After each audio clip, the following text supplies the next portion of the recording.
Dah relax ha, lu tunggu gak lolo dajunya jalan. Tapi aku leluh dah duduk gendong lagu ni. Lolo. Ya aku duk anu 9 bulan anu dalam perut aku. Oh, saya lembutnya. Dia gegok. Alah, mami mu suruh beli gah ni pula. Baby carrier. Alah, pada pakai stroller, tak sepakai go ni. Aduh kau ni amo lagi pun dia 99 ya harga sebenar 199. 199. Mereka ha, pakai ambil on ni sebab on ni tepi ni dia ada. Dia tak sakit lah apa. Ada spare dia sini. Ada spare dia. Kami warna ni, warna green warna pink. Tahu warna pink comel. Tapi ikut ada dia. Pak sini dia siap ada ni lah. Kain ni pun boleh tukar. Boleh cabut basuh. Ada ke go. Aima. Kan kita nak pergi Thailand kan? Jalan dah. Dia Thailand boleh apa ni? Tak kira gila lah. Tak kira agong. Warna pink ada? Warna pink? Warna grey ya? Warna grey dah dia ambil lalu. Warna pink tak mula semang. Ada ikutlah.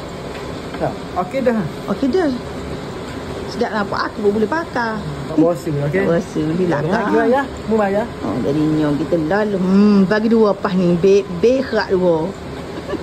Tak guna sifat benar sebenarnya kita nak jual kat orang.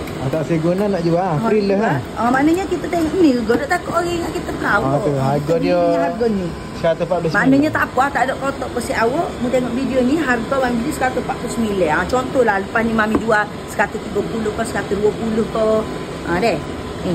Baik pakai mata ya ke ni? Kalau mata ada kalau pakai mata tak saya beli ya. Kalau lama juga lah nya. Pulak dah. Ada. Tak ni kata mata. Lama juga. Alah, hok mana so? Okey, go. Terima kasih. Tak sibuan. Boleh lah. Pakai lalu. Pakai lalu. Dia nak tidur. Apa nak surat?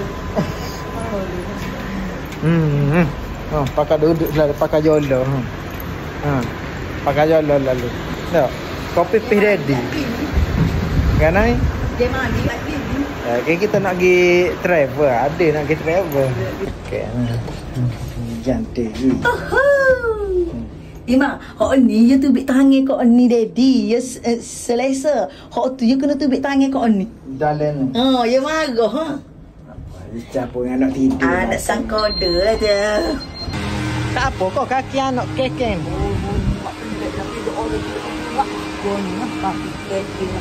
Tak lah ni kaki dia duduk kekeng lagu ni tak apa kau. Oh kat kali dia tidur pun kekeng juga. Tengok dia tidur kekeng. Dah takut sakit dia lah ni. Ima sakit ke tak? Nanti kalau Ima sakit Ima royak dah. Dia mau duka aku biar aku duduk dalam itunya. Aduh. Duka mu duduk dalam ni. Dia tak boleh terjuah orang tua. Testing ni nak pergi travel ni. Ada testing. Tak bagi ya.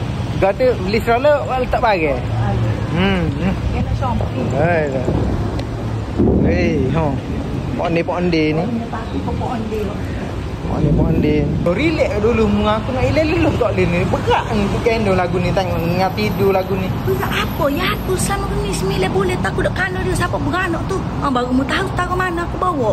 Wah mu ngano tu dia berapa kilo? Mu dengar itu be lagi dengar sarung dia dengan tali pusat dia lagi lebih 5 kilonya. Kira juga. Alah kira lah sedap mu terala bawa mu pergi mandi bawa dia mu tidur biar dia duduk di perut mu tu sama. Baru mu tahu esok. Oh, orang jangan bawa dia tu pelelong ni pun lebih awet boleh tidur. Aku ni batal mu ni baru tahu. Walau gigi lah pula. Oh, dia sedap yang ngek jalan. Okey, berat-berat ni nak bawa perut lagi. Tangga lagi apalah. Oh. Leluh tu. Jajak kedai ni.